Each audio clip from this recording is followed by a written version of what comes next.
예, 5절입니다. 그렇죠? 예. 5절. 자, 그래서 이제 우리가 예수님이 어떠한 분이신가에 대해서 앞으로도 뭐 성경 처음부터 끝까지가 다 예수 그리스도가 주인공이기 때문에 뭐 평생이 아니죠. 사실 주님 만나고 나서 영원토록 이제 우리가 이제 그분을 알아가야 되는데, 자, 우선 가장 핵심적인 그분의 어떤 이 출처, 기원에 대한 얘기, 뭐 혈통, 족보에 관한 이야기부터 이야기를 했습니다. 자, 5절서부터 보시면 이제 그분으로 말미암아, 그렇죠? 예수님에 의해서 우리가 은혜와 사도직을 받아 그분의 이름을 위하여 모든 민족들 가운데서 그 믿음에 순종하게 하나니. 자, 이렇게 되어 있는데요. 이 번역은 사실은 이렇게 한 데가 거의 대부분인 것 같아요. 한글로 된 성경은 전부 다 이렇게 번역을 한 것 같은데, 사실 문맥을 보면은 순종하게 하나니 그러면은 그 민족들에게 복음을 전해서 그들로 하여금 순종하게 한다, 이런 뜻으로 지금 우리가 해석이 되죠. 그렇죠? 근데 이 문맥에서 보면은 또 우리가 영어 본문을 보면은 그게 아니고 순종하나니입니다. 그러니까 순종의 동사의 주체가 누구냐면 바울이에요, 지금.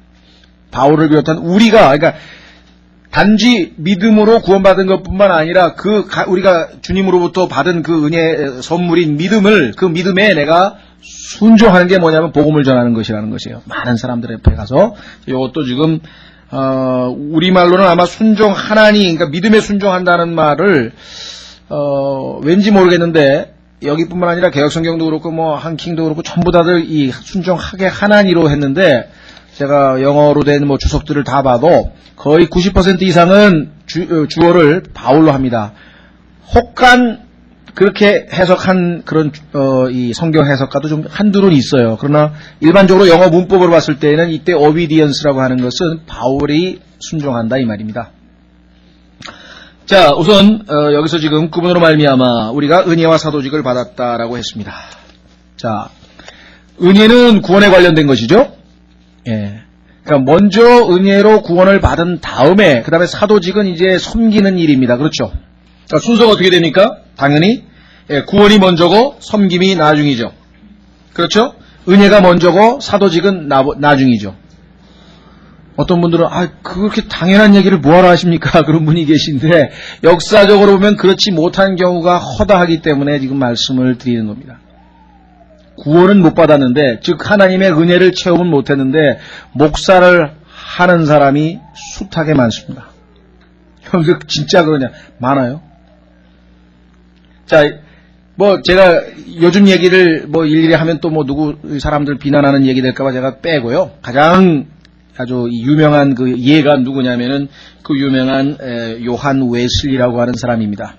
요한 웨슬리라고 하는 사람은 1738년 5월 24일 날 구원을 받았는데요. 1738년 5월 24일 날 런던에 있는 엘더스게이트 스트리트라고 하는 곳에서 성경 공부에 초청을 받았어요. 뭐 이런 모임인지 뭐 이렇게 약간 모여서 성경 공부하는데 갔는데, 거기서 한 형제가 마틴 루터는 이제 우리 보시겠습니다만 로마서 1장 17절에 그 유명한 이 복음에는 하나님의 의가 믿음에서 계시되었나니 이는 기록된 바 의인은 믿음으로 살리라 했던 그 구절을 가지고 종교개혁을 일으켰던 당사자 아닙니까?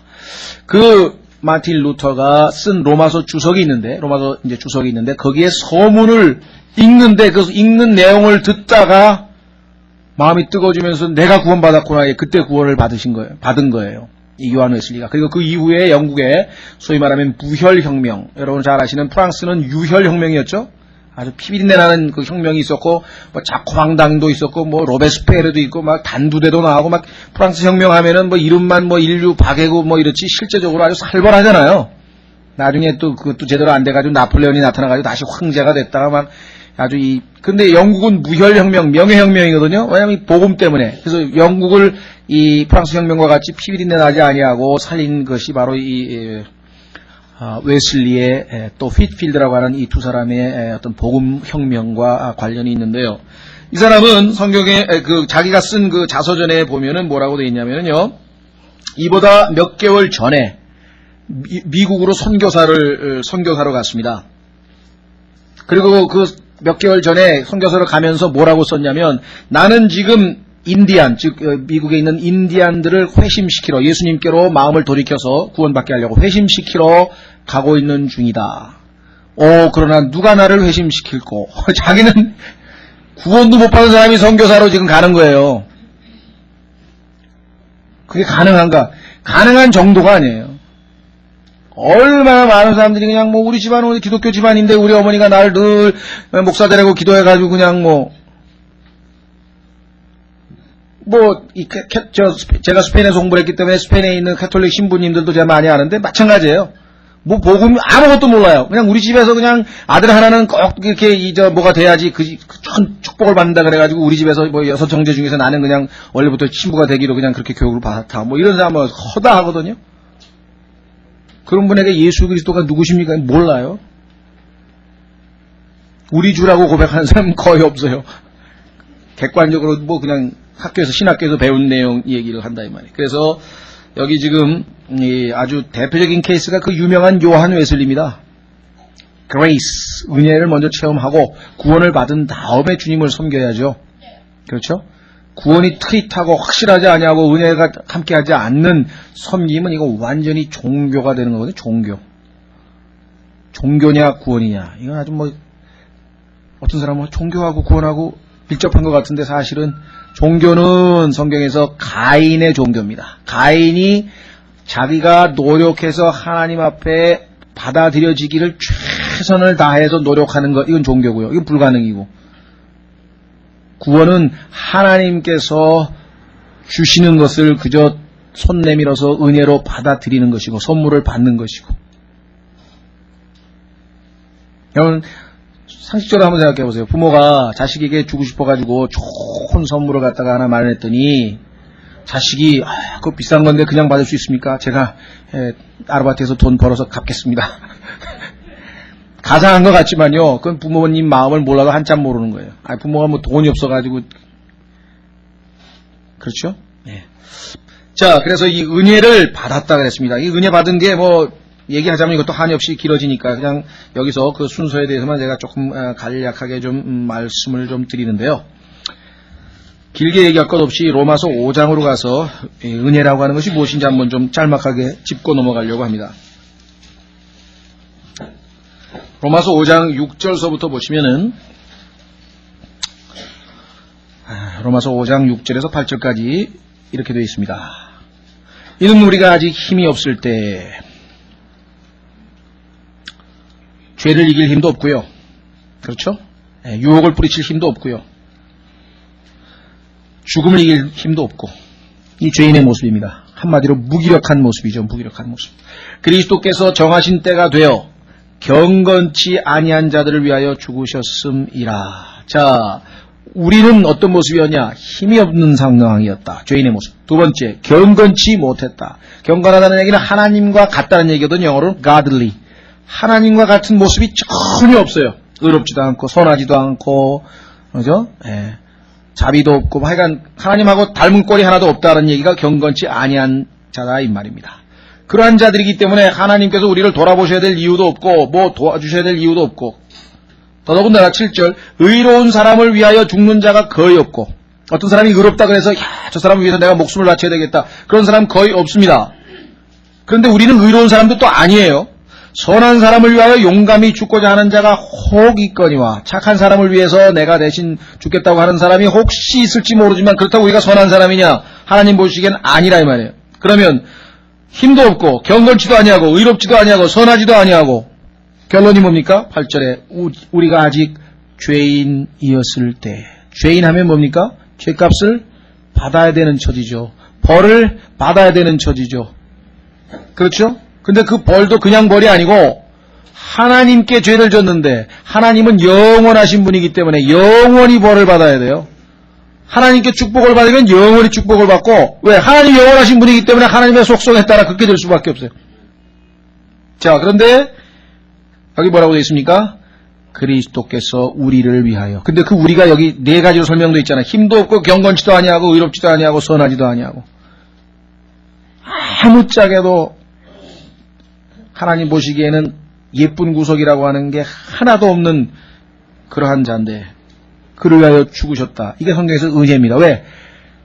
은혜를 받아야 될 조금의 가치나 뭐 자격이나 전혀 없는 사람에게 거저 주는 게 이게 은혜잖아요. 그래서 여기서 그리스도께서 우리를 위하여 죽으심으로 하나님께서 우리를 향한 자신의 사랑을 당당히 제시하니라. 그러니까 이 세상에 그 누구도 하나님으로부터 사랑을 못 받았다고 할 사람은 아무도 없다 이 말이에요. 하나님께서는 이미 최고의 사랑을 하셨다고 성경에 말씀합니다. 그게 갈보리 십자가입니다. 하나님의 사랑을 딴 데서 찾을 게 없어요. 갈보리 십자가로 가야 돼요. 십자가는 안 거치고 맨날 하나님 날 좀 사랑해 주세요. 뭐 사업이 잘 되게 해주세요. 뭐 해주세요. 이게 아니라 이게 지금. 그 나중 얘기라 이게. 십자가로. 자, 그래서 우리는 은혜에 대해서 뭐 나중에 더 로마서 성경 공부하면서 많이 나올 핵심적인 단어이기 때문에요. 자, 그 다음에 사도직에 대해서는 지난번에 한번 말씀을 드렸었죠. 보내심을 받은 자. 하나님께서 보내셨습니다. 자, 그래서 이제 바울은 하나님께서 이제 보내심을 받아서 무슨 목적으로 보내심을 받았냐 여기 나와 있네요. 그분의 이름을 위하여. 자, 여기 이제 굉장히 좀 짚고 넘어가야 될 문제인데요. 오늘날 우리가 이 복음을 전할 때나 또는 뭐 교회로 우리 교회 좀 가보자든가 아니면 우리가 뭐 사람들에게 복음 전도지를 주거나 책을 주거나 아니면 테이프를 주거나 뭐 이렇게 홈페이지를 소개하거나 이게 다 복음 전도의 여러 가지 다양한 방법입니다. 그것은 참 좋거든요.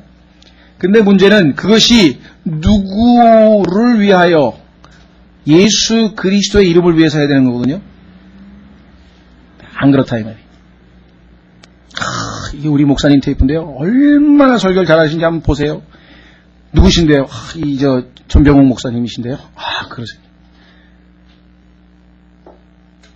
뭐 설교 잘한다는 건 나쁘다는 게 아니라 우리는 전병욱 목사, 뭐 혹시 여러분 가운데 제 이름도 얘기하시는 분이 계실지도 모르겠는데 그래서 어떤 분은 그래요. 제가 어떤 분에게 뭐 이래가지고 이게 김용규 목사님 아시냐고 말이야 테이프를 소개했다는 거예요. 들을 때마다 내가 아이고 그분의 이름을 위하여 해야 되는데 큰일이네. 그렇죠? 누가 됐든 간에 마찬가지예요. 또 우리 교회 오시면은요 뭐 말씀이 좋고 뭐 은혜가 넘치 그것도 안 되는 거예요. 왜? 교회를 소개하는 게 아니고 누구 뭐 설교를 소개하는 게 아니고 무슨 뭐 성경 공부를 소개하는 게 아니에요. 예수 그리스도를 높이기 위해 예수 그리스도께로 그가 마음이 신랑에게 지금 마음이 끌리게 해야지 근데 엉뚱한 거에다가 지금 무슨 들러리에다가 마음을 뺏기게 만들어가니 곤란한 얘기네. 근데 오늘날은 엄청나게 이게 뭐 모르겠어요. 저희 교회에서 혹시 그런 분이 계신지 잘 모르겠는데 사실은 이것 때문에 사실은 예수 그리스도께서 받으셔야 될 영광을 인간이 그냥 엄청나게 가로채고 있는 거예요. 자, 한번 확인해 보겠습니다. 전도서. 혹시 여러분들 우리 교회를 안 오더라도요, 예수 그리스도만 받아들이면요, 어느 교회를 가든지, 다른 목사님 탭이 더 좋다고 하든지, 이건 아무 상관이 없는 거예요. 누구 설교를, 무슨 상관이 있어요? 예수 그리스도께로 모든 초점이 맞춰져야 돼. 전도서 12장으로 보시면은요,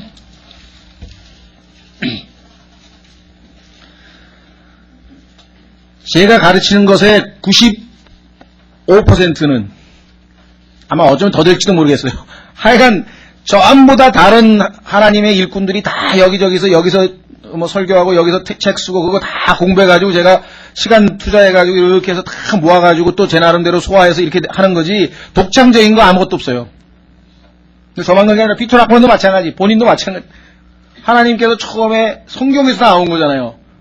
그 조금 부한 설명하고 도보 설명하고 이 형제는 이런 측면을 더 보고 저 사람은 저런 측면을 보고 해서 그렇게 해서 우리가 점점 후대로 갈수록 풍요로워지는 거죠. 왜? 점점 더 많은 계시들을 우리에게 지금 보게 되니까. 그래서 우리는 축복받은 거지만은 다 누구에게서부터 나온가 한번 보십시오.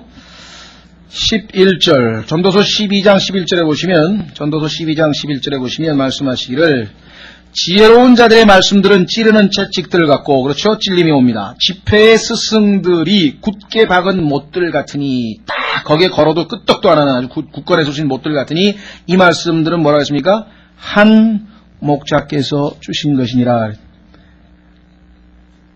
우리는 예수 그리스도를 소개하는 거고 예수 그리스도를 드높이는 것이고 예수 그리스도의 이름을 위하여 우리가 복음을 전하는 것이지 우리 교회에 부흥 좀 돼야 되겠다. 사람들 좀 많이 와야 되겠다.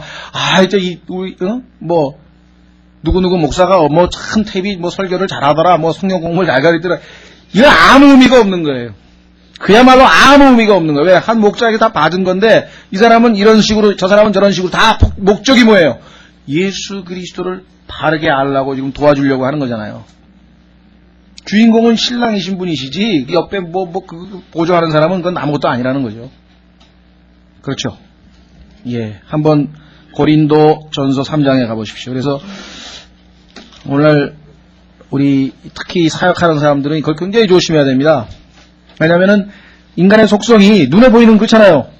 오늘 가가지고 좀 설교를 하나님께서 은혜를 주셔가지고 설교가 좀 아주 마음에 와닿았다. 그러면 이 사람들은 가가지고 주님을 얘기해야 되는데 우리 목사님 설교를 하시더 그 얘기한다고. 그거 안 되죠. 예. 자, 고린도전서 3장 보시면은요. 이런 사람들이 육신적이기 때문에 그래요. 성경에 보세요. 고린도전서 3장 3절에 너희가 아직도 육신에 속한 자로다. 너희 가운데 시기와 다툼과 분열이 있으니 어찌 너희가 육신에 속하여 사람들처럼 걷는 것이 아니리요. 어떤 이는 말하기를 나는 바울에게 속하였다. 바울 설교가 좋더라. 어떤 사람 말하기를 나는 아볼로는 성경 공부 잘 가르치더라. 하기 때문이니 어찌 너희가 육신에 속한 자가 아니리요. 그런즉 바울은 누구며 아볼로는 누구냐. 그들은 단지 주께서 각 사람에게 주신 대로 너희로 하여금 믿게 한 사역자들. 일꾼이에요. 일꾼. 봉사자. 일꾼. 예? 일꾼. 나는 심었고 아볼로는 물을 주었으되 심고 물 준 거는 생명의 근원이 아니에요. 자라게 하시는 분이 누구냐 이게 여기 나와요. 오직 하나님께서 자라나게 하셨나니 그런즉 심는 자나 물 주는 자는 뭐라 그랬습니까? 아무것도 아니로되. 이거는 여러분들의 설교자를 아니면 목사를 무시하라고 그런 얘기가 아니라 또 성경에 보면은 하나님께서 말씀을 가지고 가르치는 자를 또 두 배로 존중하라 그랬어요. 인간으로서. 그러나 그 얘기하는 게 아니라 주님께 돌아가야 될 영광은 당연히 주님께서 받으셔야 되겠죠. 예, 그래서 8절에 심는 자와 물 주는 자는 하나이며, 7절에 그런즉 심는 자나 물 주는 자는 아무것도 아니로되 오직 자라나게 하시는 이는 하나님 뿐이니라. 심는 자와 물 주는 자가 하나이며 저마다 자기의 수고에 따라 자기의 보상을 받으리니 이는 우리가 하나님과 함께 일하는 일꾼이요 너희는 하나님의 농사요 하나님의 건물이기 때문이라. 이렇게 해서 지금 바울이 자기가 하는 일에 대해서 무슨 일인가를 쭉 그 밑에도 좀 설명했는데요. 다시 로마서로 오시면 우리가 사도직을 받은 목적은 뭐냐? 그분의 이름을 위하여. 그분의 이름을 위하여. 전문화, 여러분들 아마 방송 설교나 이런 거 한번 들어보십시오. 그냥 목사들 막 양력 무슨 박사학위를 받았고 뭐를 어떻게 하고 무슨 책을 쓰셨고 위대하고 막 그런 얘기를 한참 동안 해요. 그게 아주 잘못된 거거든요. 마귀가 자기 자신을 높이려고 하는 그거하고 아주 밀접하게 관계가 있어요. 항상 우리가 조심해야 되고 마음이 항상 그리스도를 높이는 거죠. 자, 그래서 그분으로 말미암아 우리가 은혜와 사도직을 받아 그분의 이름을 위하여 하는 거다. 그 다음에 모든 민족들 가운데 예외가 없다. 여러분들 제일 겁나는 게 뭡니까? 한국 사람들 아마 흑인들이 무서운가 봐요. 막 뉴욕이고 LA이고 어디 미국에 가면은 제일 먼저 어떻게든지 그 지역에서 벗어나려고 그 사람들한테 물건 팔아야 돼. 돈은 그 사람들한테 다 벌고 그 사람들하고는 아예 상종을 안 하려고 그러니까 폭동이 일어나죠. 제가 봐도 폭동이 안 일어나면 이상한 거지. 그렇잖아요. 아니 같이 이웃으로 우리가 다 팔아줬는데 돈 벌어가지고 백인들인 데 가가지고 아부나하고 우리는 쳐다도 안 보고 멸시하고 그거 누가 가만히 있겠어요. 제가 볼 때는 그건 한국 사람들이 전혀 그렇다고 해서 꼭 저기 하라는 건 아니지만 실제적으로 그렇게 그 사람들이 느끼게끔 행동을 했다는 거죠. 자, 모든 민족들 가운데에서 모르겠습니다. 저 개인적으로는 하여간 저 일본 사람들이 별로 마음에 안 들어요. 그래가지고 일본어는 아예 안 배웠어요. 일본에 대해서는 자주 알아야 된다고 사람들이 뭐라 그러는데 약간 일본 사람들이 이상하게 약간 좀 싫더라고요. 근데 다른 이유에서 싫은 게 아니라 하도 우상을 섬겨가지고 복음을 하도 안 받아들이니까 마음에 안 들어서 제가 근데 사실은 더 사랑하고 더 불쌍하게 제일 불쌍한 사람이죠. 사실은 그렇죠. 이 땅에서 일본 사람만큼 교육 잘 받고 예의 바르고 정말 그런 사람들하고 살면 뭐 싸울 일이 별로 없을 정도로 아주 정말 인간적으로 멋진 사람들이잖아요. 독일 사람들도 그렇대요. 그래가지고 그 피터 하쿠만이 독일에 가가지고 울었다 그러잖아요. 호텔에 들어가가지고 이렇게 젠틀맨인데 구원을 못 받고 자기 의에 가득 차서 막 칸트가 어쩌고 헤겔이 어쩌고 온갖 폰만 다 잡고 있으니 야, 이 인간으로 보면 최고의 품질인데 이 사람 다 지옥 가니까 막 속에서 막 너무 괴로워가지고 나이 59세에 호텔에 가서 울면서 하나님 지금이라도 나를 독일에 선교사로 보내면 제가 독일로 오겠습니다. 독일어도 잘하거든요. 아니, 출신이 독일 계통의 그 미국인이거든요. 그래가지고 그냥 그렇게 기도했다는 제가 얘기를 들었습니다만 하여간 모든 민족들 가운데에서 가리지 않고 자, 그 믿음에 순종하나니 그러니까 하나님이 자기에게 주신 그 믿음에 순종해서 일을 한다 이런 뜻입니다. 여기서는 누구를 순종하게 한다는 그런 문맥이 아닙니다. 여기 문맥에서는요. 예, 그래서 우리는 아주 중요한 짤막하지만 바울이 하나님께서 받은 그 사도직을 수행하는 그 내용들이 무엇인가? 그것은 단지 주님께서 나에게 선물로 주신 그 믿음에 내가 순종하는 거다. 구원 다음에는 순종이거든요. 은혜 다음에는 사도직이고요. 그렇죠? 구원 다음에는 섬김이잖아요. 그렇죠? 우리가. 근데 많은 사람들이 구원으로 딱 끝났대. 구원. 그거로만 그냥 자기 자신 그것으로 저기 하고 뒤에 보면 이제 내가 복음의 빚진 자라 그랬는데 빚을 안 갚으래. 빚. 그럼 나중에 한번 저는 이걸 공부하면서 굉장히 마음에 지금 아주 찔림이 많이 왔는데 과연 내가 이게 여러분들 남에게 돈 빌렸는데 빚 갚아야 된다 그러면은 그거 얼마나 열심히 다해서 갚아야 되겠습니까? 그렇죠? 그런데 이 빚쟁이라고 지금 얘기를 했는데 그런 마음으로 내가 복음을 전했던가? 빚은 갚아도 되고 안 갚아도 되는 게 아니잖아요. 예? 근데 바울은 지금 그렇게 내가 빚진 자라는 얘기를 나중에 뒷부분에서 하는데요. 자, 민족들 가운데서 믿음에 내가 순종하나니 6절에 가면은요. 너희도 그들 가운데서 예수 그리스도의 부르심을 받은 자들이라. 나만 그렇게 사도직으로 부르심을 받은 게 아니라 너희도 예수 그리스도에게서 예수 그리스도로부터 부르심을 받은 자들이라. 어떤 분들은 그렇죠? 주의 이름을 그렇죠? 누구든지 주의 이름을 부르는 자는 구원을 얻으리라. 저는 주의 이름을 불렀습니다. 주님 구원해 주십시오. 좋은 일이죠. 구원 받았죠. 그러나 성경은요. 우리가 주님의 이름을 부르기 전에 누가 먼저 불렀다 그랬습니까? 주님께서. 창세기 3장에 보면은 여지없이 아담은 죄를 짓고 무화과 나무 잎으로 자기 의로 자기의 죄를 가리우고 숨어버렸어요.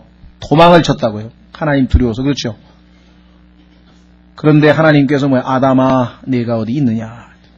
아담아 내가 어디 있느냐. 이놈아 너 죄졌지. 벌 줘야지. 어디 있어 이놈아. 그렇게 읽으시면 안 되고 하나님께서 어떻게 마음에 너무나 슬퍼서 왜? 하나님과 함께 영광을 누리도록 같은 레벨에서 같이 식사도 하고 같이 대화도 하고 같이 교제하자고 만들어놨는데 죄 짓고 도망가가지고 숨어가지고서는 하나님이 무서워서 벌벌 떨고 있으니 그 얼마나 아버지 심정에서는 괴로운 것이에요. 모든 사람이 죄를 범하였으니. 여러분 생각 어떻습니까? 로마서 3장 23절. 저는 그거 볼 때마다 이건 하나님이 쓰신 것이다. 그런 생각을 갖는데 왜? 모든 사람이 죄를 범하였으니 반드시 심판을 받아야 하리라. 이게 이제 인간이 쓰면 성경을 그렇게 써요. 근데 성경에는 모든 사람이 죄를 범하였으니 하나님의 영광에 이르지 못하더니. 그게 하나님의 마음에 왜? 나와 함께 있어야 되는데 이게 비참하게 제 발로 도망을 갔으니 이거 어떻게 해요? 겁이 나서 오지도 못하고. 예? 그거 어떻게 됩니까? 하나님께서 찾아 나서신 거예요. 저 높고 높은 모든 영광을 다 버리고 자기 자신을 낮춰서 종의 형체를 취하고 유명하신 분인데 무명한 분으로 자기 자신을 낮추어서 오신 것. 그 빌립보서 2장에 그 자세한 내용들이 기록되어 있습니다. 자, 그래서 우리는 부르심을 받은 자들이라. 근데 이 부르심에 대해서는 지난 시간에 우리 공부했기 때문에 길지 않겠습니다. 참조 구절로 로마서 8장 28절하고요. 29절. 그 다음에 빌립보서 3장을 찾아보시면은 높은 부르심. 그 부르심의 내용이 뭐냐? 바로 우리를 예수 그리스도의 형상으로 자기 아들처럼 그렇게 고귀한 존재로 변화시키셔서 만드시겠다고 하는 그 부르심이죠. 그래서 그것을 7절에서는 뭐라고 했냐면 성도라고 그랬어요. saint. 자, 보십시오. 7절에 to all, 바울은, 죄송합니다. 7절에 바울은 로마에서 하나님께 사랑을 받고 성도로 부르심을 받은 모든 사람에게 편지하노니 이렇게 되어 있는데요. 로마에서, 로마에 있는 뭐 이런 뜻이겠죠. 예, 로마에 있는 자들, 하나님께 사랑을 받고 성도로 부르심을 받은 자들 이렇게 되겠습니다. 자, 그래서 일단 우리는 바울의 이 로마서라고 하는 서신의 주 1차적인 기록 대상자는 로마에 있는 사람들이다. 그렇죠? 예. 자, 그런데 로마에 있는 사람들인데 그 사람들은 어떤 사람이냐? 하나님께 사랑을 받고. 대단하죠? 예. 이 beloved라고 하는 단어는요, 사실은 예수 그리스도에게만 붙여진 이름이에요. 한번 확인해 보겠습니다. 에베소서 1장에 가면은 하나님께 사랑을 받을 수 있는 그러한 자격을 갖추신 분은 예수님 한 분뿐이거든요. 근데 어떻게 우리가 로마에 있는 성도들이 사랑을 받을 수가 있게 되겠어요? 그 안에 예수 그리스도를 모셨으니까. 그 안에 예수 그리스도를 모셨으니까 지금 사랑을 받게 된 거죠. 자, 한번 확인해 보겠습니다. 에베소서 1장. 에베소서 1장.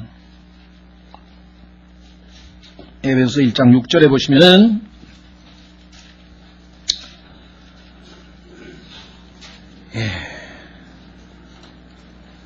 4절부터 봅니다. 에베소서 1장 4절. 곧 창세 전에 그리스도 안에서 우리를 택하사 우리로 하여금 사랑 안에서 자신 앞에 거룩하고 흠이 없게 하시려고 자신의 크게 기뻐하시는 뜻에 따라 우리를 예정하사 예수 그리스도를 통하여 자신의 자녀로 입양하셨으니 6절. 이것은 그 사랑하시는 자 안에서, 그 사랑하시는 자 누굽니까? 예수 그리스도. 그 사랑하시는 자 안에서 친히 우리를 받아주시는 은혜, 곧 자신의 은혜의 영광을 찬양하게 하려 하심이라. 우리를 구원하시는 목적이 뭐냐? 그분이, 하나님께서 사랑하시는 자가 계신데 그분이 예수님이에요. 그 예수님 안에서 우리를 받아주시는 거예요. 우리가 예수님 안에 들어가 있기 때문에 예수님처럼 우리를 사랑하시는 자로 받아주시는 거죠. 그렇죠? 예. 자, 그래서 로마서 다시 1장 7절에 보시면 성도로 부르심을 받아, 이 문제는 지난번 둘째 시간에 자세히 했기 때문에 제가 생략했고요. 자, 그 다음에 보십시오. 로마서 1장 7절. 바울은 로마에서 하나님께 사랑을 받고, 자, 두 번째, 성도로 부르심을 받은 모든 사람에게 편지하노니 하나님 우리 아버지와 주 예수 그리스도로부터 은혜와 평강이 있을지어다. 은혜와 평강의 출처는 아버지와 아들이신 예수 그리스도시죠. 자, 여기 보시면은 은혜가 먼저 있고, 그렇죠? 은혜가 없으면 평강이 있을 수가 없죠. 하나님의 은혜를 받아서 우리가 어떻게 됐어요? 의롭다고 하나님이 칭했기 때문에 하나님이 우리를 이제 더 이상 죄 없다. 그죠? 예수님의 죄값을 다 치르셨기 때문에 은혜로 우리를 의롭게 하니까 우리 마음에 뭐예요? 마음이 평안해지는 거죠. 하나님이 더 이상 우리에게 두려운 존재가 되는 것이 아니잖아요. 그렇죠? 예, 그래서 주님으로부터는 우리에게 한량없는 은혜와 평강이 우리에게 늘 넘치고 이것이 이제 인사말이 되어 있습니다. 그렇습니다. 그렇죠? 자, 그 다음에 이제 8절에 먼저 너희 모두로 인하여 예수 그리스도를 통해 나의 하나님께 감사하노니 이는 너희 믿음이 온 세상에 두루 전하여졌음이라. 자, 여기서 우리 보시면은요, 너희 모두로 인해 예수 그리스도를 통해 하나님께 감사하다 그랬어요. 자, 이 로마에 있는 사람들 중에는 바울이 알고 있는 사람이 있고 대부분은 모릅니다. 알고 있는 사람 뒤에 보면 이제 명단이 나와서 누구누구에게 안부를 전하라, 누구누구에게 안부를 전하라 그랬는데 사실 로마에 있는 이 교회에 대해서는 알고 있는 사람들이 별로 없어요. 대부분은 바울이 누구인지를 잘 모르거든요. 그리고 바울의 마음으로 생각으로 치자면은 다른 데도 아니고 로마 아니에요, 로마. 그러면 지금 이방인의 사도로 부르심을 받은 자가 바울이거든요. 자, 그러면 예루살렘, 종교의 중심지, 그죠? 예루살렘에서 복음을 전했어요. 자, 그 다음에 지식 또는 학문, 뭐 예술의 중심지라고 하는 아테네에서도 지금 사도행전 17장에서 이제 복음을 전했어요. 그럼 이제 정치, 소위 말하면 경제, 군인, 군사적으로 하여간 세계 최고의 그 권력이 나오는 그 정치 중심지인 로마에서도 지금 누가 복음을 전해야 되는 거예요, 사실은. 바울이 해야죠. 그래야 이게. 근데 이미 다른 사람들이 가서 다, 그래서 교회가 이미 세워졌어요. 바울이 세우기 전에 지금 교회가 세워졌거든요. 가기도 전에. 어떠십니까? 인정 못하겠다. 내가 가서 다시 한번 복음을 전할 테니까, 이제 내 복음을 듣고, 이제 받은 사람들은 이제 뭐, 인정하겠노라 말겠노라. 이게 나오는 게 보통. 그렇죠. 시기심과 무슨 그런 마음이 전혀 없잖아요. 내가 안 가도 하나님께서 이미 그 제국의 수도인 로마에다가 은혜로 교회들이 세워졌고 그 성도들이 정말 믿음과 사랑이 있다고 하니까 너무나 감사하죠. 감사하는. 그죠? 네. 자, 그래서 먼저 너희 모두로 인하여 예수 그리스도를 통해 나의 하나님께 감사하노니라고. 사실 그 바울 서신을 보시면은요, 로마서부터 빌레몬서까지 13 서신에서 바울은 자기 자신을 위해서 딱 한 번에 기도한 기록이 나와 있습니다. 나머지는 자기 자신을 위해서 기도한 기록이 없습니다. 고린도후서 12장에서 자기가 몸이 아파서 그걸 하나님께서 고쳐주시도록 3번 기도했다는 기록이 나오는데요. 놀라운 사실은 그거는 응답이 사실 안 됐어요. 그렇죠? 딱 한 번. 그 다음에 나머지는 전부 다 다른 사람을 위해서 기도하는 거고, 물론 나를 위해서 기도해달라고 하는 부탁은 물론 합니다. 자, 어쨌거나 여기에 형제들을 위한 기도가 나오고요. 자, 그 기도의 감사의 이유 중에 하나는 뭐냐? 이는 너희 믿음이 온 세상에 두루 전하여졌음이라. 자, 두 가지로 볼 수 있습니다. 이들이 믿은 믿음의 내용, 다시 말해서 복음이 전 세계에 전해졌다는 의미로도 해석이 되고, 이 사람들이 믿음이 참 너무나 신실해서 주님을 잘 믿고 있더라라고 하는 그런 내용도 되겠습니다. 어쨌거나 문제는 어디에 있느냐? 온 세상에 두루 전하여졌다고 했는데 이게 과연 맞는 얘기냐? 그래서 또 이제 성경을 뜯어 고치는 사람이 나타나는 거예요. 왜? 이거 아무리 봐도 아니 지금 온 세상에 두루 전하여졌다는 게 이게 말이 되냐? 이성으로는 말이 안 되죠. 그렇죠? 아직 아메리카도 발견이 안 됐고 그 다음에 대한민국은 또 어떻고 그렇죠? 가야 시대가 언젠가요? 가야 뭐 누가 그러는데 뭐 가야 시대 뭐 이 복음이 들어온 흔적이 뭐 이렇게 뭐 문화적으로 뭐 무슨 유물이 발견됐다고 막 그런 걸 내가 본 적이 있었거든요. 근데 1차적으로는 뭐예요? 일단 하나님 말씀이 거짓말일 리가 없다는 거죠. 그러니까 이제 믿는 거예요. 맞죠? 그래, 이제 문제는 뭐냐? 이게 어떻게 될까? 과거에는 제가 이런 설명을 드렸던 것 같아요. 여기서 온 세상이라고 했을 때, 예를 들면은, 우리가 보통 이렇게 얘기하죠. 오늘 나는 온 집안을 다 청소했다. 만약에 그렇게 얘기를 하면은, 그 의미는 뭐냐면 내가 뭐 방도 청소하고, 부엌도 청소하고, 화장실도 청소하고, 구별 없이 온 집을 다 청소했다는 얘기지, 그냥 저기서부터 시작해가지고 78.5 입방미터를 1mm도 안 남기고 그냥 다 청소했다는 without exception, 예외 없이 다 했다 그런 뜻은 아니죠. 그렇죠? 예를 들면 쉬지 말고 기도하라 그러면 정말 아예 그냥 24시간 내내 기도만 하는 소리냐? 그런 의미가 아니라 지난번에 말씀드린 것처럼 구별 없이 뭐 기도하고 싶을 때도 기도해야 되고 기도하기 싫을 때도 기도해야 되고 슬플 때도 기도해야 되고 그렇죠. 항상 그런 구별 없이 기도하라는 그런 의미예요. 그래서 이 항상 뭐 언제나 쉼 없이 이런 그 단어가 갖는 의미가 두 가지 종류예요. 그러나 여기에서 얘기하는 게 그러면 온 세상이라고 하니까 그것은 without exception, 예외 없이 한 명도 안 빼고 뭐 이런 의미는 아니고 구별 없이. 그래서 바울이 알고 있었던 그 당시 세계 아니냐 뭐 이렇게 보통 주석들이 나와 있기는 해요. 저도 그게 맞는 줄 알고 좀 생각을 했었는데 성경의 다른 구조를 보니까 그게 아닌 것 같아요. 그래서 제가 여러분들에게 지금 말씀드리고 한번 확인해 보겠습니다. 사도행전 1장을 보면은 사도행전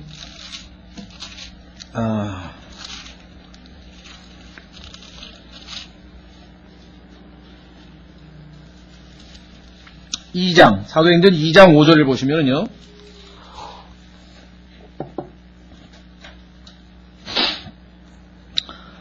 사도행전 2장 5절. 그때 독실한 유대인들이 천하 모든 민족들로부터 나와 예루살렘에 거하고 있더니. 예? 천하, 하늘 아래란 말이죠. 하늘 아래 every nation이라 그랬어요. 여러분 생각 어떠세요? 예?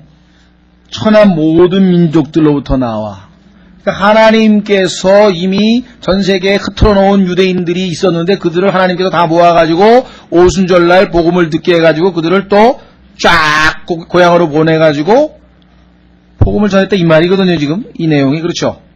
더더군다나 사도행전 8장에 가면은 원래 하나님께서는 사도행전 1장 8절에서 뭐라고 얘기했냐면은 너희가 하늘로부터 이제 권능을 받아, 성령이 임하면 너희가 권능을 받아, 그 다음에 예루살렘과 유대와 사마리아와 땅끝까지 이르러 나의 증인이 되라 그랬는데 사람들이 예루살렘에 모여가지고 아멘 할렐루야 하고 막 기쁘다고 성경 공부하는 자기들끼리 좋다고 막 어떻게 했어요? 하나님께서 박해를 보내셔가지고 그들이 그냥 이사간 게 아니라 흐트러졌다. 전 세계가 다 흐트러져 버렸다고. 그런데 그 당시에 최소한도 사도행전을 보면은 5,000명 이상의 성도들이 있었거든요. 그게 다 흩어졌어요. 자, 그뿐만 아니라 골로새서에 아주 결정적으로 이 말씀이 있는 그대로 사실이라는 거예요. 골로새서 1장 한번 보십시오. 골로새서 1장 23절.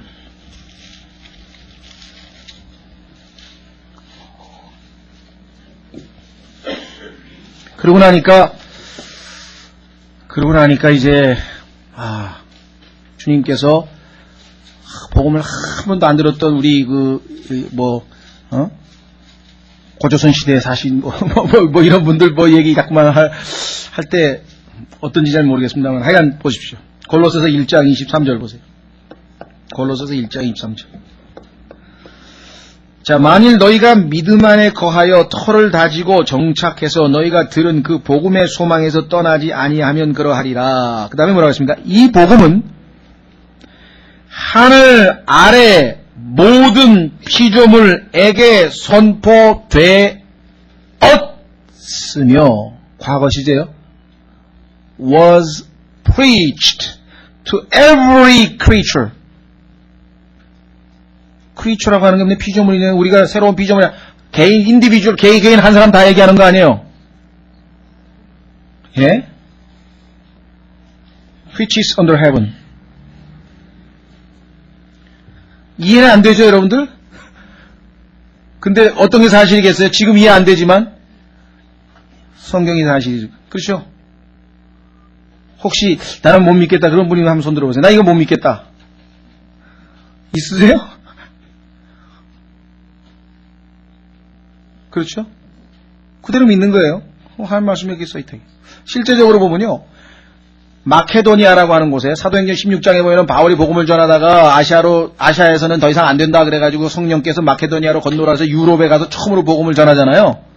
그런데 실제적으로 마케도니아 역사에 보면요. AD 400년이 지난 다음에 겨우 그때 그 성경 그 기록이 남아있는 문서가 그것밖에 없어요. 그러면 사람들이 역사적으로 설득하는 마케도니아에는 겨우 AD 400년쯤에 아마 최초로 복음이 들어왔나 보다. 천만의 말씀. 바울이 복음을 전한다는데 거기가. 그러면 그 300년, 350년 동안은 어떻게 된 얘기야? 누군가가 게을러서 믿음에 바울처럼 순종해야 되는데 믿음에 순종 안 해가지고 그렇죠? 믿음에 순종 안 했지. 처음에 이 바울이 살아있었던 이 당시에 바울이 골로새서를 썼으니까 한 사람도 예외 없이 모든 사람에게 복음이 전파됐다고 성경은 선언하고 있다는 거예요. 그 당시 인구가 얼마인지 난 잘 모르겠어요. 다만 하나님은 거짓말하지 않으실 분이라는 걸 저는 알고 있기 때문에 털끝만도 의심 않지 않고 믿는다 이 말이에요. 난. 그게 우리가 받아들여야 될 태도죠. 그렇죠?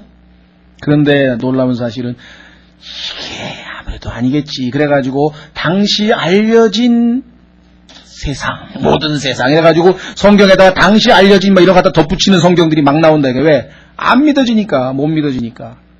자, 한번 마가복음 해보세요. 그러면 마가복음 16장.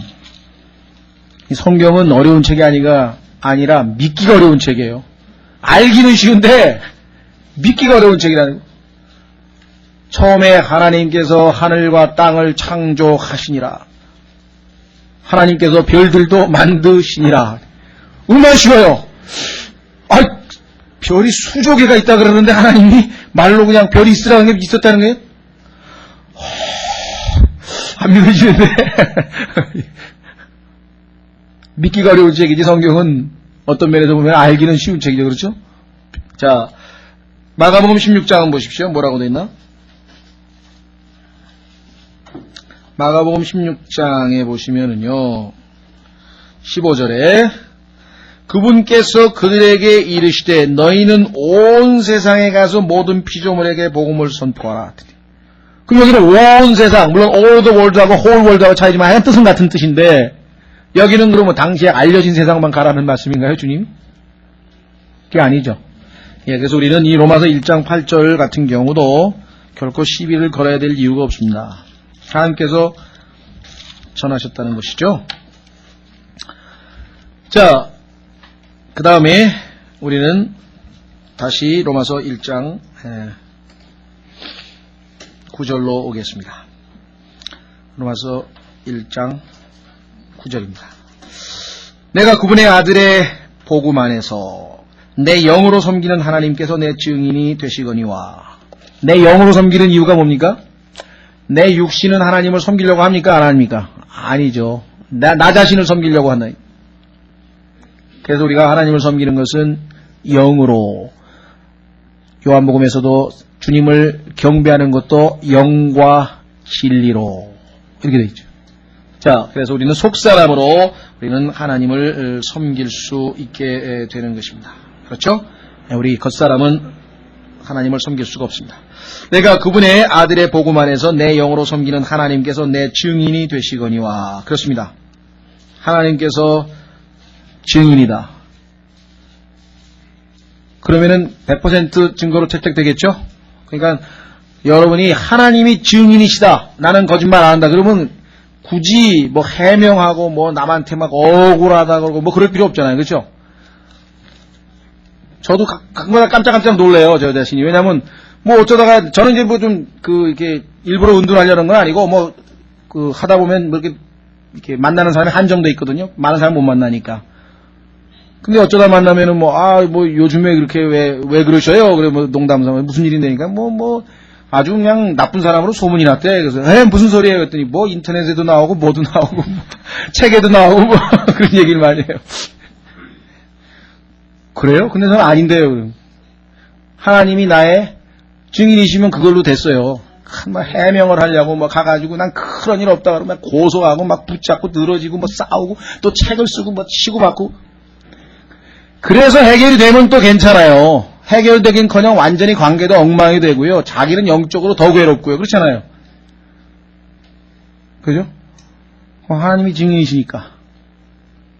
그걸로 인하면은 뭐 나중에 다 드러날 일인데 성경에 보니까 벌거벗은 것 같이 드러난다. 하나도 안 남기고 모조리 다 굽어진 것을 누가 바르게 하리요. 전도서에 나오죠. 누가 해요?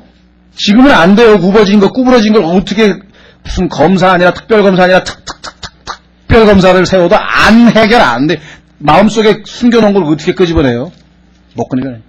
그러나 우리의 속을 다 들여다보시는 그분 앞에서는 벌거벗은 것 같이 다 드러나. 그때 가면 다 드러날 거니까. 그렇죠? 예.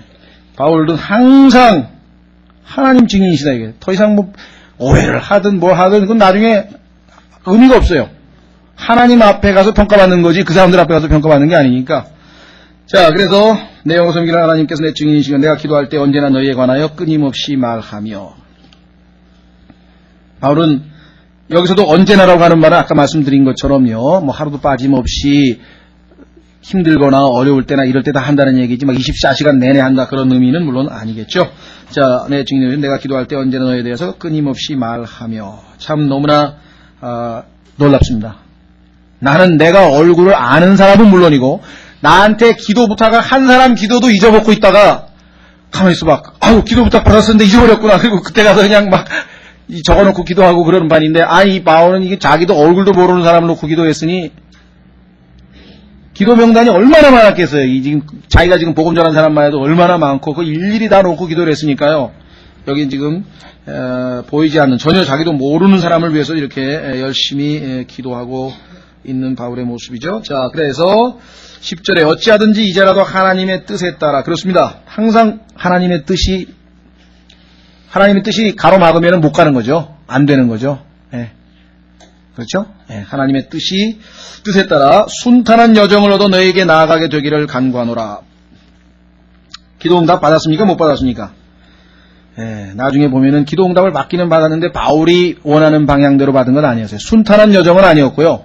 예, 묶인 채로 죄수로 지금 이 가이사 앞에 재판받으러 가면서 로마를 방문하게 되죠.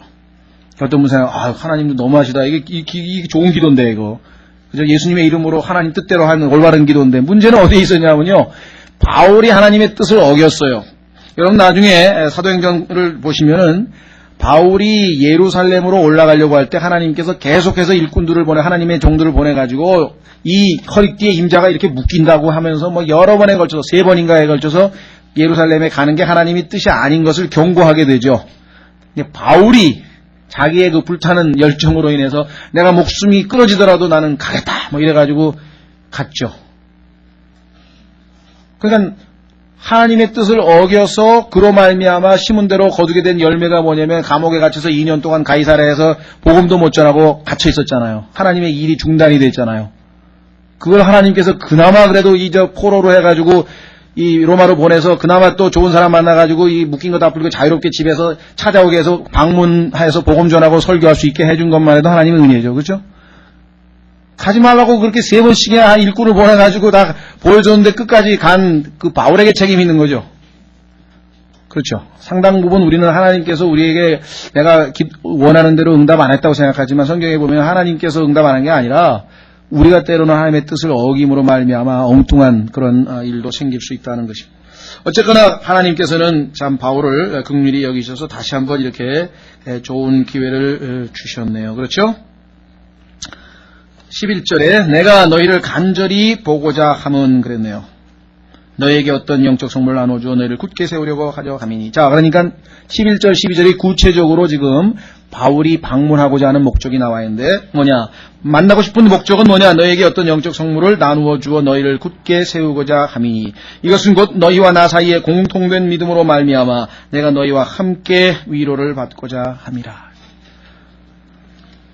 자, 예수 그리스도께서도 이 땅에 오실 때 섬김을 받고자 함이 아니고 섬기러 왔다고 말씀하셨죠? 받고자 하는 게 아니라 주려고 자기 자신의 생명을 자기 자신을 대속물로 내어 주시려고 오신 것이죠. 바울도 마찬가지입니다. 로마를 가려고 하는 목적은 내가 유명한 사도인데 확실히 너희 믿음이 진짜 믿음이니 한번 좀 테스트 좀 해봐야 되겠다든가 그런 차원이 아니고 하나님께서 자기에게 주신 그 영적인 선물들을 나누어 주려고 여기 보시면은 주어서 목적이 뭡니까? 믿음을 그들로 하여금 굳게 세우기 위해서라고 성경에 분명하게 기록을 했습니다. 믿음을 세워주는 것입니다. 그렇죠? 예. 이것을 또 은사주의자들이 악용을 해가지고요. 구원받은 다음에 요렇게 특별한 무슨 선물이 또 은사가 받아야 된다. 은사를. 그걸 걷다 갖다 붙여요 또. 그래가지고 특별한 은사를 받아야 된다고 또 주장을 하는데 여기서 지금 바울이 얘기하고 있는 것은 무슨 성령에 나와 있는 은사 그런 의미에서의 얘기를 하는 것은 아니고 하나님께서 자기에게 주신 것을 거저 주는 거니까 선물 아니에요. 그게 영적인 축복에 해당되기 때문에 그것이 하나님의 말씀에 특히 이제 지혜와 지식과 관련된 내용이겠죠 주로. 바울이 하는 일이 뭐예요? 말씀을 증거하는 것이니까. 그래서 무슨 특별한 무슨 성령의 은사 무슨 방언의 은사 아니면 치유의 은사 이런 쪽으로 이 은사를 또 몰고 가서는 안 될 것 같습니다. 자, 그 다음에 여기서 우리가 바울의 영적인 상태를 보는 것은 아무리 내가 영적으로 성숙했다 손치더라도요 그 사람이 일방적으로 이 다른 형제에게 뭘 제공하거나 그런 건 결코 아닙니다. 여기 보시면은 12절에 이것은 곧 너희와 나 사이에 뭐라 했습니까? 공통된 믿음으로 그랬잖아요. 말미암아 내가 너희와 함께 위로를 받고자 함이라. 로마에 있는 너희들도 나와 동일한 은혜를 받아서 동일한 구원을 얻고 동일한 생명을 얻고 동일한 주님을 섬기고 있구나. 그것이 이 바울에게 큰 위로가 될 것이고 그렇죠? 뿐만 아니라 이 대사도 상당히 유명하고 아주 알려진 그 사도가 로마에 와서 교제를 해보니까 우리하고 똑같은 믿음에 똑같은 은혜에 똑같은 주님을 향한 사랑과 이 모든 것을 서로가 확인했을 때 얼마나 서로가 서로에게 큰 위로가 됐겠는가 한번 생각해 보십시오. 모르겠어요. 여러분들은 그런 경험들이 아마 얼마나 계신지는 전 잘 모르겠는데, 하여간 저는 그 스페인에 갔을 때도요, 처음에 제가 만난 사람이 스페인에 있는 그 스페인 성도들인데, 얼마나 반가워하는지 성경만 끼고 갔는데 막 쫓아와가지고 야 형제 반갑다 그러고 그냥 내가 그리스도 안에서 당신이 형제라 그러면서 어디서 성경 공부하냐 그러고 막 그뿐만 아니라 어떻게 구원받냐 그래서 간증을 하면요 막 얼마나 기뻐하는지요. 그럼 하나님 이렇게 구원받았다 그러고 막 간증을 하고요. 그 스페인에서 한번 그랬죠. 또 영국에 가서 영국에 있는 사람, 아르헨티나 사람, 페루 사람, 콜롬비아 사람, 아르메니아 사람, 어떻게 그런 또 여러 나라 사람들하고 이렇게 그 구원받은 성도들하고 교제할 기회들이 좀 있었는데 한결같이 신기하죠? 왜? 같은 생명이니까. 같은 생명이잖아요. 같은 아버지, 같은 생명. 금방 피는 물보다 진하다 그러는데 예수님의 피로 인해서 정말 얼마나 그렇게 오래 만난 사람 같고요. 그냥 하루 만에 그냥 막 그렇게 스스럼없이 친해지는 그런 거 많이 체험을 하게 됩니다. 자, 그래서 12절에 나와 있는 그 상호 믿음에 대해서 우리가 확인을 했습니다. 그렇죠? 자, 13절에 형제들아 13절까지만 아마 오늘 좀 했으면 좋겠군요. 예. 형제들아 이제 나는 너희가 이것을 모르기를 원치 아니하노니. 사실 여러분들 나중에 시간이 되면은 모르기를 원치 아니한다고 하는 구절이 성경에 한 5구절 나와요. 그래서 사실 이것도 기회가 있으면 제가 한번 설교를 했는지 안 했는지 잘 모르겠는데 한번 안 했으면 한번 할 생각인데요. 여러 가지가 있지만 그 중에서 하나님께서 우리가 모르기를 원치 아니하고 꼭 알아두기를 원하는 뭐가 있구나. 거기 한 5개 돼요. 그건 나중에 한번 다 찾지는 않고 여러분들이 관심 있는 분들은 좀 적어 놓으셨다가 한번 좀 살펴보시기 바랍니다. 그거 다 찾으면 너무 시간이 많이 가기 때문에 고린도전서 10장 1절 12장 1절 고린도전서 10장 1절 12장 1절 고린도후서 1장 8절 데살로니가 전서 4장 13절 로마서 11장 25절 요게 문맥이 똑같아요. 내가 너희가 모르기를 원치 아니하노니 이렇게 되어 있고요. 그 다음에 베드로후서 3장 8절은 be not ignorant 명령으로 되어 있어요. 모르지 말라. 이건 아예 바란다가 아니라 아니고 그냥 아예 명령으로 되어 있는 게 베드로후서 3장 8절에 한 구절 더 나와 있는 것 여러분들이 참조를 하시고요. 자, 그 다음에 곧 내가 너희 가운데서 다른 이방인들 가운데서처럼 어떤 열매를 얻고자 하여 여러 번 너희에게 가고자 하였으나 이제껏 막혔도다. 자, 우선 열매에 관해서는 여러 가지 종류가 있습니다. 마태복음 13장에 나오면 여러분들 씨 뿌리는 비유 나오시죠? 그렇죠. 자, 그래서 거기에 60배, 30배, 100배 열매가 대한 얘기가 나오죠. 그건 이제 우리가 하나님 말씀 전에서 복음의 열매, 다시 말하면 구령의 열매에 대한 얘기겠고, 로마서 6장에 보면은 행위의 열매, 우리가 선한 행동으로 맺는 열매에 대한 언급이 나옵니다. 도덕적 열매라고 할 수 있겠고요. 그 다음에 갈라디아서 5장에 가면은 성령의 열매가 나오죠. 그렇죠? 그 다음에 히브리서 13장에 가면은 우리 입술의 열매가 나와요. 입술의 열매는 찬양, 감사예요. 감사. 하나님께 대한 찬양, 입술의 열매라고 하는 표현이 나오고요. 그래서 요한복음 15장에 가면은 열매, 더 많은 열매, 많은 열매를 맺게 하기 위해서 말씀으로 우리를 갖다가 정결케 하신다고 하는 그 유명한 포도나무 비유가 요한복음 15장에 나옵니다. 그렇죠? 자, 그래서요, 여러분들이 그 열매는 한 가지가 아니고 여러 가지 종류의 열매가 있다. 우리는 보통 이제 구령의 열매하고 성령의 열매 두 가지만 보통 얘기를 할 경우가 많은데 그 이외에도 몇 가지 열매가 있는데 그 중에 또 하나 마지막으로 로마서 15장 28절에 보면은요, 로마서 15장 28절에 보면은 여기서 얘기하는 열매는 물질인 것 같아요. 기부, 소위 말하면 그 헌금에 관한 얘기인 것 같거든요. 로마서 15장 28절.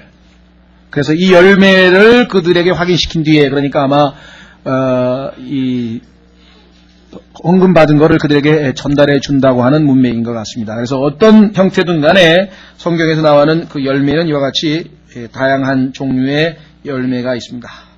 그래서 여기 문맥에서는 복음과 관련되기 때문에 그 여러 가지 중에서 구령의 열매와 관련된 것으로 저는 일단 해석이 되는 것 같아요.